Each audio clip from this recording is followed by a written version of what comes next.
Hi, this is Steve. You may know me as StepSR on Twitter and social media.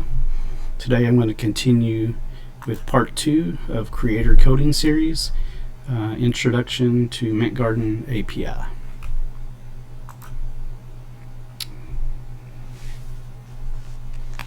So I used the MintGarden API in part 1 where I demoed the xdnft.link website and went through some of those. So today I thought I would go over some of the MintGarden API itself as an introduction, and then in part 3 we'll go through some of the code behind this XDNFT website and how it interacts with the MintGarden.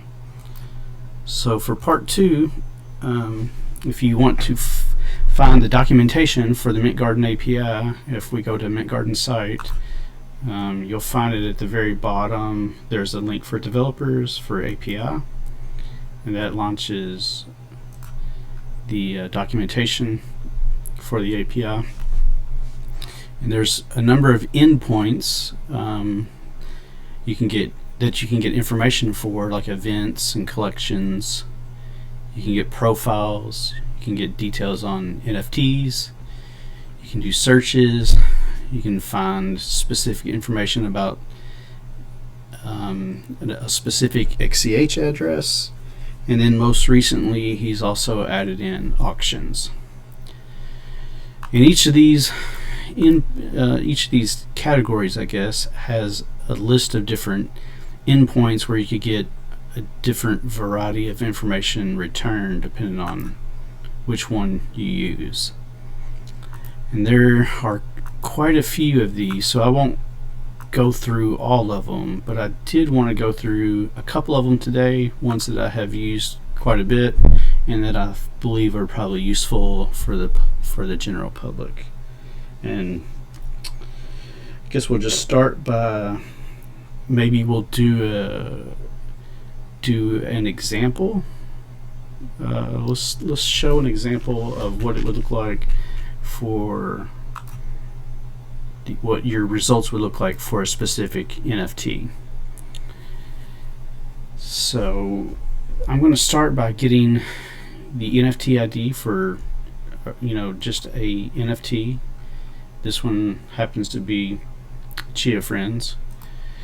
But the way to get to the results of the API is you have to use the correct URL, and I'm just going to do it in the browser for now so you can see the results. But normally you would do this through a program or a script or something like that. We'll get to that in part 3. So all I did was I added in API in front of the MintGarden address, API period, and then I want to use the NFTs endpoint, and I'm going to get rid of the rest of the URL. I'm going to paste in that NFT ID that I got and I want to see the results from. Then I'll just hit enter. And then what you get back is a big string of text. I actually am using a browser extension currently called JSON Formatter, which is why this is somewhat readable. So I'm going to turn that off for a second and just show you this is what you would get. It's just a big string of text normally.